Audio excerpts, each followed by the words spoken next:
आज हम लाए हैं बहुत ही मज़ेदार सी रेसिपी आपके लिए, क्योंकि आज हम बना रहे हैं निहारी। और निहारी जी जनाब, बहुत सारे लोगों को ये शिकायत होती है कि उनकी निहारी काली हो जाती है या फिर उनकी निहारी जो है उसका जो तार है, उसका जो तरी है वो गायब हो जाता है। तो आज ये रेसिपी आपके लिए बहुत कमाल की होने वाली है और सारी शिकायतें आपकी दूर होने वाली हैं। बहुत मज़े की, बहुत ही क्विकली और देगी स्टाइल की निहारी आपके साथ शेयर करने लगी हूँ। तो वीडियो को बिल्कुल भी स्किप नहीं करना, लास्ट मिनट तक देखना है और वीडियो पसंद आएगी तो लाइक ज़रूर करना है। तो सबसे पहले यहाँ मैंने चिकन को अच्छे से वॉश कर लिया था। तो ये रेसिपी आप बीफ में भी बना सकते हैं। तो सेम रेसिपी बीफ में आप इसको बना सकते हैं। साथ ही मैंने इसमें शामिल किया था अदरक लहसुन का पेस्ट, दही, और यहाँ मैं शामिल करने लगी हूँ इसमें होममेड निहारी मसाला। तो आपने निहारी मसाला किसी भी ब्रांड का आप चाहें तो इस्तेमाल कर सकते हैं, लेकिन ये मेरा ख़ुद का घर का बना हुआ मसाला है, जिससे आपकी निहारी बिल्कुल भी काली नहीं होगी। अगर इसकी रेसिपी आपको चाहिए तो आप कमेंट्स बॉक्स में लाजमी मुझे बताएं। तो बस ये सारे स्पाइसेस को हमने ऐड करना है। तो किसी भी ब्रांड का आप निहारी मसाला शामिल करके अच्छे तरीके से आपने इसको मिक्स करके मैरिनेट करके रख देना है। कम से कम आपने इसको आधे घंटे के लिए रखना है, ताकि जो आपकी चिकन है या जो आपका गोश्त है वो अच्छे तरीके से मैरिनेट हो जाए और फ्लेवरफुल हो जाए। तो ये थोड़ी सी रेसिपी थोड़ी सी डिफरेंट है और इससे आपकी निहारी बहुत मज़े की बनती है। तो बस यहाँ पर दूसरी तरफ मैंने एक पैन ले लिया था, उसके अंदर ऑयल को कर लिया था गरम, और साथ ही हमने उसके अंदर एक बड़े साइज़ की प्याज बारीक कट कर ली थी और प्याज को अब हम करेंगे फ्राई। तो इसमें प्याज हमारी बहुत अच्छी सी गोल्डन फ्राई होनी चाहिए, बिल्कुल डार्क ब्राउन नहीं होनी चाहिए, वरना आपकी जो निहारी है वो बिल्कुल काली काली सी हो जाती है। तो यहाँ पर प्याज को बस हमने अच्छा सा प्यारा सा कलर देना है गोल्डन। और जब प्याज हमारी गोल्डन सी हो जाएगी तो ये देखिए ज़बरदस्ती हमारी अच्छी सी प्याज गोल्डन हो चुकी थी। तो बहुत ही प्यारी सी हमारी जब ये प्याज हो जाएगी तो बस हमने इस प्याज को सेपरेट कर लेना है। और क्योंकि प्याज अगर इसमें मौजूद रहेगी तो इससे हमारी नहारी जो है वो काली हो सकती है। तो बस यहाँ पर मैंने शामिल कर दिया था इसके अंदर चिकन। थोड़ी सी प्याज मैंने इसमें रहने दी थी, और जो हमारी सारी की सारी जो चिकन थी जो हमने मैरिनेट करके रखी थी दही के साथ मसालों के साथ, उसको हम इसमें शामिल कर देंगे। और अच्छे से हमने इसको 3 से 4 मिनट तक के पकाना है।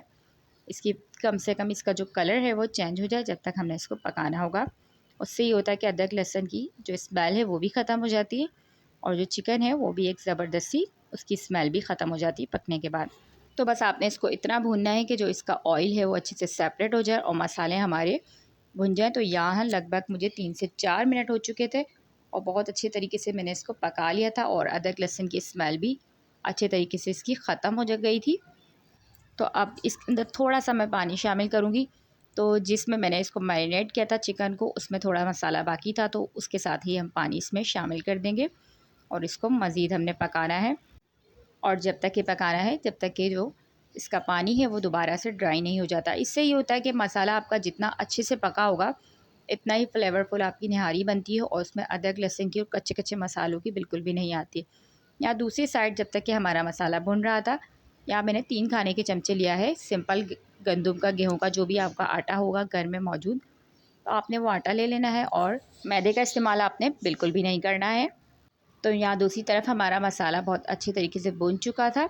तो मसाला जब भुन जाएगा तो ऑयल इसका बिल्कुल सेपरेट हो जाएगा। ऑयल हमने निकाल लेना है इसका, खूब सारी आपको तरी जितनी चाहिए आपने निकाल लेनी है, क्योंकि जब हम इसमें आटा शामिल करेंगे तो जो इसकी तरी है वो पूरी तरह से ख़त्म हो जाएगी। तो बस आपने जो भी तार जितना आपको पसंद है वो आप इसमें से सारा का सारा निकाल लेंगे। थोड़ा चाहें तो आप इसमें रहने भी दे सकते हैं। और बस जो फ्राई प्याज मैंने शुरू में निकाल के रखी थी वो मैं इसमें शामिल करूँगी। अच्छे तरीके से इसको मिक्स करूँगी और 1 मिनट तक पकाने के बाद हम इसके अंदर जो आटे का हमने पानी के साथ पेस्ट बनाया है वो हम इसके अंदर शामिल करेंगे और मिक्स करेंगे और मज़ीद इसको 2 से 3 मिनट तक पकाएंगे। तो बस यहाँ पर पानी डालकर इसके हम रख देंगे और इसको इतना पानी डालेंगे कि इसके अंदर थोड़ा सा ये गाढ़ी भी रहे और थोड़ा सा शोरबा बाकी रहे। तो यहाँ मैंने पानी शामिल कर दिया था और मज़ीद इसको हमने 7 से 8 मिनट तक पकाया था। और अगर यहाँ बीफ का गोश्त हो तो आप उसको देर तक पकाएंगे। और नहारी हमारी ऑलमोस्ट डन हो चुकी थी। तो यहाँ पर आप चेक कर सकते हैं बहुत ही ज़बरदस्त सी थिकनेस इसमें आ चुकी थी, और मज़ीद इसको पकाने की ज़रूरत नहीं है क्योंकि चिकन हमारी बहुत अच्छे से गल चुकी थी। तो बस यहाँ पे हम इसको गर्मा गर्म नहारी को सर्व करेंगे और बहुत ही ज़बरदस्त इसका कलर आ रहा था। आप देख सकते हैं बिल्कुल भी ना तो ये काली हुई थी और ना ही आप इसमें चेक कर सकते हैं कि इसका जो तार है वो ऊपर से हम इसके अंदर शामिल करेंगे। और अब इसका कलर चेक करें, बहुत मज़े की बनी थी ये। और इसको गर्मा गर्म नान के साथ आप सर्व करें। ऊपर से हरा धनिया, हरी मिर्चें, अदरक जो भी आपको पसंद हो वो आप इसके पास शामिल करें और इन्जॉय करें बहुत ही मज़ेदार सी निहारी को। गर्मा गर्म तंदूरी नान के साथ ये नहारी बहुत मज़े की लगी थी। तो इस तरह की मज़ेदार सी रेसिपी के लिए आपने लाजमी चैनल के साथ जुड़े रहना है। और वीडियो को अगर आपको पसंद आए, वीडियो को लाइक ज़रूर किया करें, क्योंकि आपके लाइक और कमेंट से होती है हमारी हौसला अफजाई। तो जनाब यहाँ पर मज़ेदार सी गर्मा गर्म नहारी हमारी बनकर रेडी हो चुकी थी। बहुत ही ज़बरदस्त इसका कलर आप चेक कर सकते हो, खाने में बहुत लाजवाब बनी थी। इसको लाजमी ट्राई करना है आपने। और गर्मा गर्म नहारी की रेसिपी आपको कैसी लगी मुझे लाजमी आपने कमेंट्स में बताना है। मिलती हूँ एक और मज़ेदार सी रेसिपी के साथ। तो जब तक के लिए अल्लाह निगहबान।